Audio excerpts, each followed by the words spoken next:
English very well, and that's a pet peeve of mine, being something of a linguist. I really get upset with the sloppy English that Americans seem to have devolved into, and the sad part is it extends to professional speakers. I mean, newsmen, TV, radio announcers, and you listen to the way they talk, and you say, whatever happened to the English language? But you speak well, you speak clearly, distinctly, and it's a pleasure talking to people who do at least take the time to speak the language as it was intended to be spoken. It's a fantastic language, and the study of it is I invite everybody to read the classics, and whether it's Steinbeck or others, and really study the language and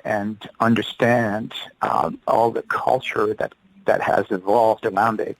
And it's important to me because I am not the lyricist who goes for the dreamy-like, more poetry-like expression of images Sure. and feelings, right? There are right. folks out there who do that brilliantly. I'm more of a direct, clearer message that I hope, when you hear it, you understand it. You don't go, what was that? And you also get the message that I intend Sure. to pass on. So it takes a lot of work for me to get that together, and it's a lot of reading, of listening, of studying how others do it. And with that comes a lot of respect for these masters of the language. And I think you just put your finger on it right there. I think it's a case of respect. People sometimes lose respect for the language that they speak. It becomes just a tool, and they don't stop to think about the language they're utilizing. We're almost out of time here. Before I let you go, I want to check and see, are you doing any touring in support of your music? Very little right now, because the focus is on interviews with great folks like yourself and John and everybody else that's involved with that, and of course writing more songs for the upcoming releases. And then after that, towards the end of the year, yes, we'll be out there.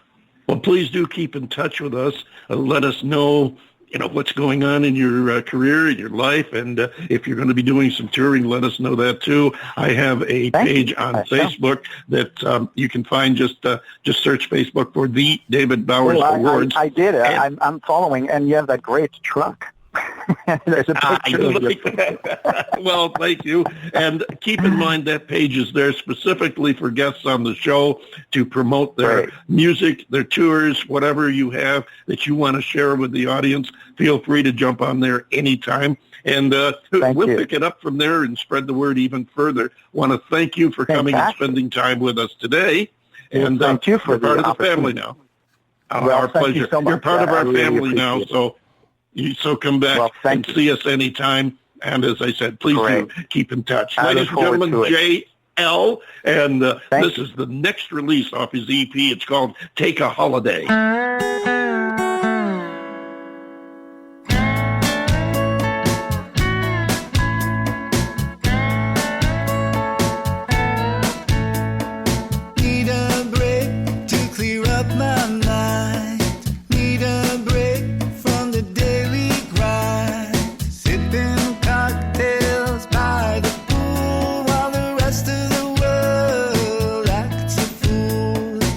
Some time to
Oh, there you go. That's J.L.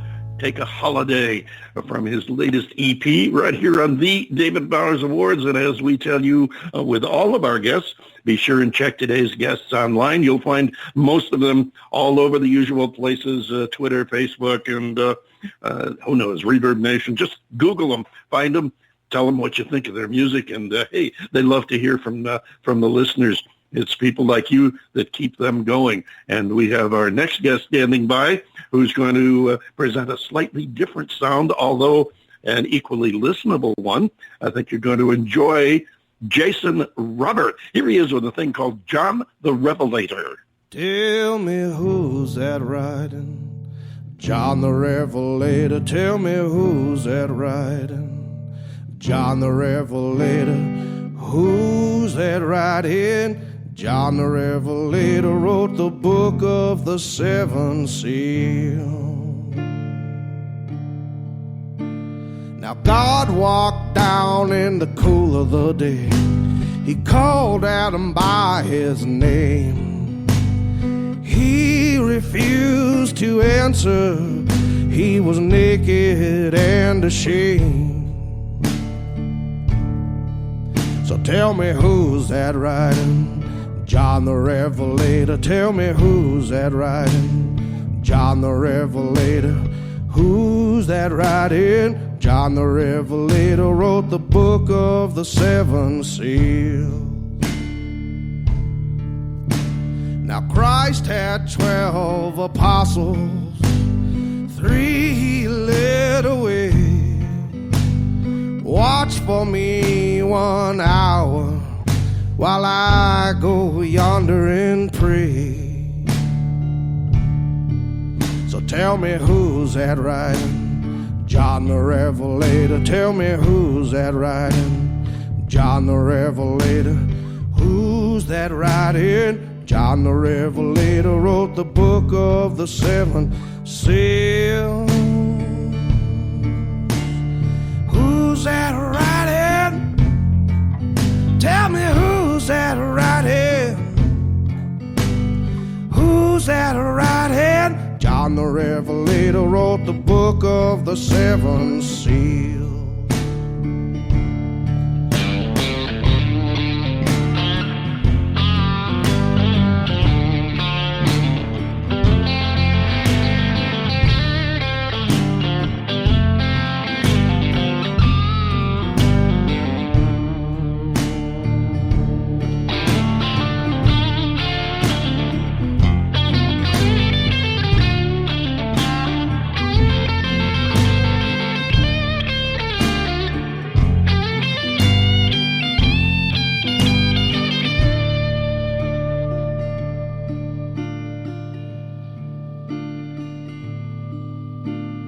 Mary, Martha, they were there, heard every word he said.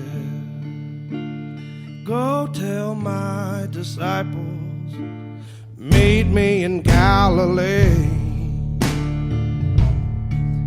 Oh, Mary, Martha, they were there, heard every word he said. Go tell my disciples, meet me in Galilee. And tell me who's that riding? John the Revelator. Tell me who's that riding? John the Revelator. Who's that riding? John the Revelator wrote the book of the seven seals. Yeah. Who's that riding? Tell me who's that riding? Who's that riding? John the Revelator wrote the book of the seven seals. Who's that riding? Tell me who's that riding? Who's that riding? John the Revelator wrote the book of the seven seals. Oh, yeah, there you go. John the Revelator. That's our next guest. His name is Jason Robert, and we're going to have him come in here right now and say hello, Jason. Hello, David. How are you?